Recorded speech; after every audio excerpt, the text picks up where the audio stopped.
কিছু কষ্ট এবং আঘাত না মানুষের একান্ত নিজের কষ্ট হয়, একান্ত নিজের আঘাত হয়। যে কষ্ট, যেই দুঃখ এবং যে আঘাতগুলো মানুষ আসলে কাউকে শেয়ার করতে পারে না, বাবাকে শেয়ার করতে পারে না, মাকে শেয়ার করতে পারে না, ইভেন সবচেয়ে কাছের কলিজার টুকরা বন্ধুকেও সে শেয়ার করতে পারে না। কারণ সে জানে যে আমার কষ্ট আমি যাকেই বলবো সে আমার কষ্ট নিয়ে মজা নিবে। Nobody is able to understand my pain. কেউ আমার কষ্ট আঘাত বুঝবে না। এজন্য কষ্টগুলো আস্তে আস্তে এমন গভীর পর্যায়ে পৌঁছে যায় যে একটা সময় গিয়ে মানুষ তার নিজের কষ্টগুলো নিজেকে বলতেই ভয় পায়। সে তার কষ্টগুলোকে ভাবলে কেমন যেন আটকে ওঠে, কেঁপে ওঠে। তার দেহের প্রত্যেকটা অঙ্গ প্রত্যঙ্গ কষ্টের কথাগুলো স্মরণ হলে, আঘাতগুলো মনে পড়লে কেমন যেন থরথর করে কেঁপে ওঠে। একটা সময় গিয়ে মানুষ তার নিজের কষ্ট নিজেকে বলতেই ভয় পায়। এই জন্য ইসলাম আপনাকে শিখিয়েছে যে কষ্ট আপনি কাউকে বলতে পারছেন না, বাবাকে না, ফ্যামিলিকে না, ওয়াইফকে না, বন্ধুকে না, ইভেন নিজেকেও না,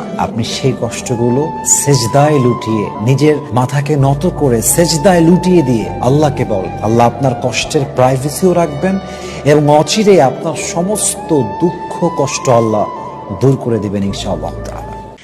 সম্মান নাই, যে ভালোবাসায় একে অপরের প্রতি কদর নেই, যে ভালোবাসা অভিমান করা বন্ধ করে দেয়, তার আবেগ প্রকাশ করা বন্ধ করে দেয়, তার দুঃখ কষ্ট চাপা কান্না সে গোপনে কান্না করা শিখে যায়, তখন বুঝতে হবে যে আপনার নারী আপনাকে আর ভালোবাসে না। এই জন্য আপনার স্ত্রী যদি ঝগড়া করে, রাগ দেখায়, অভিমান করে, আপনি রাগ দেখাবেন না, আপনি ক্ষেপে যাবেন না।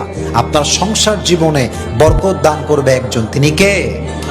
বোনেরা, স্বামীর পক্ষে সাপোর্ট নিয়েন।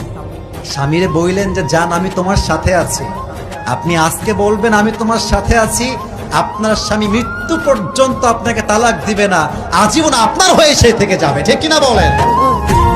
আসলে বউ আমরা সবাই পেতে চাই, কিন্তু বউয়ের বাপরা টাকা ছাড়া বউকে হাত ছাড়া করতে চায় না।